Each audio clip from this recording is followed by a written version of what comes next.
Hello Libra, Sun, Moon, Rising, and Venus signs. Kamusta kayo? Sana po ay nasa mabuti kayong kalagayan.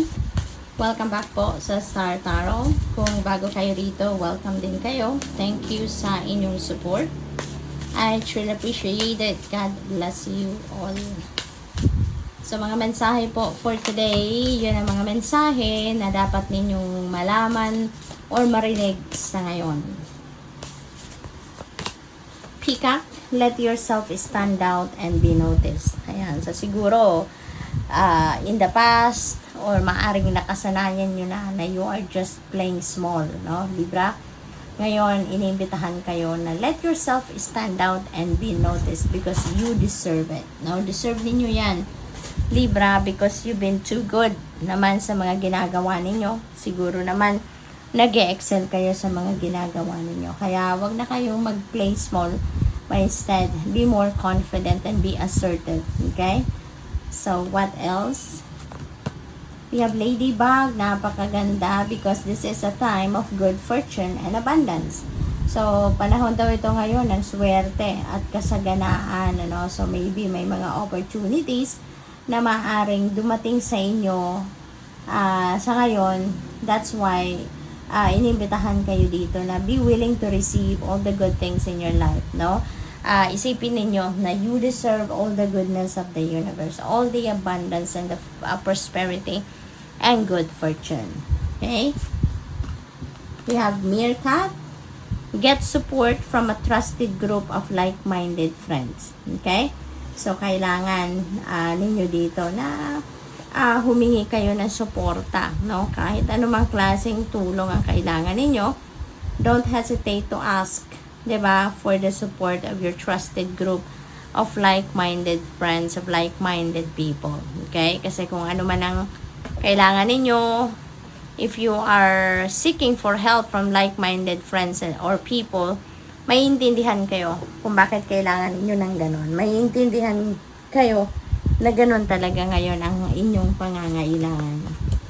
We have Dog. Your loyalty and faithfulness is misplaced by serving too many masters. Ayan. So, siguro, parang na-pick up ko dito,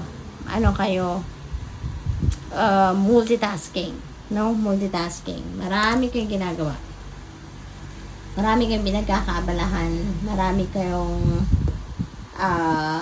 pinagbibigyan ng oras, panahon, attention, no? Kaya wala kayong focus sa isang bagay lang because ang daming nakalinya siguro dyan na nangangailangan ng iyong oras, panahon, at attention at sinisikap ninyong bigyan ito ng oras, panahon, attention ng sabay-sabay, no? We have Manatee.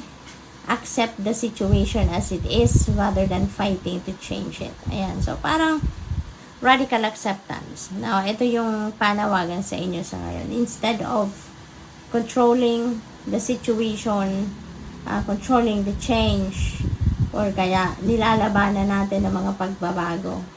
No? So, sabi dito, tanggapin na lang natin. Kasi, if we are surrendering to the natural ebb and flow of life, mas maganda ang naging resulta. Mas makikita ninyo na things are going to be flowing smoothly, stress-free kayo, rather than fighting, no, to change the things that needs to be changed. Diba? May mga bagay sa buhay natin na kailangan na lang natin na i-embrace kung ano ang nangyayari, anong nagaganap, rather than kontrahin pa natin, rather than gawin nating mas komplikado pa. Diba? So, what else? We have Cat. It's time to strike out on your own and relinquish your over-dependency on others. Ayan. So, parang panahon na din, ano? For some of you, Libra, panahon na para din na tumayo kayo sa sarili ninyong paa. No? This specific message nito is not going to resonate with everyone. So, just take as it resonates. Ang iba sa atin dito, no? Siguro over-dependent tayo sa ibang tao. Or probably then nagiging over-dependent, ang tendency nagiging over-dependent kasi maybe some of you then baka someone else is running your life, someone else is dictating you, diba, kung anong dapat mong gawin, kung ano yung dapat mong isipin, sabihin. Baka may mga ganong sitwasyon ng iba sa inyo. Kaya ang tendency, hindi din kayo nagkakaroon ng panahon or hindi kayo nagkakaroon ng chance to stand on your own, diba? To decide on your own, yung mga ganon. Kasi kontrolado kayo ng iba. We have Penguin. The period of darkness that you've been experiencing is now passing. So, napakaganda. Whatever this is, no? If this message resonates with you, Libra, kayo lang tayo nakakaalam yan. Kung ano man itong period of darkness, difficult situation, chaotic situation, problematic situation, na na-experience ninyo sa ngayon, you know, that is now passing. No? So, sinasabi dito na yan ay malilipas din, yan ay malalagpasan nyo na. So, mahahanap nyo na yung solusyon, mahahanap nyo na yung ano rito, yung way out, kumbaga, sa dark situation na ito. What else? We have Wolverine. You're a lot tougher than you think you are. Okay? So, akala nyo lang yon, Libra, kasi nga siguro ang iba talaga sa inyo is playing small.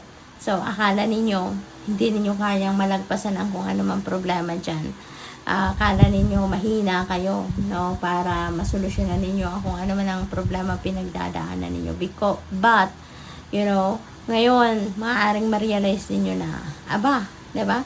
Kasi nga, ito you've been experiencing is now passing, diba? Kung ano man darkness na yan. So, siguro ngayon, kakaroon kayo ng lakas na loob, no? All of a sudden, magkakaroon kayo ng courage at magagawa na ninyo dito ang dapat ninyong gawin para malagpasan ninyo ang dark circumstances na yan. Kaya marirealize siguro ninyo na, I am tougher, no? Akala ko hindi ko kaya, pero kaya ko pala. Yung ganon. So, good luck.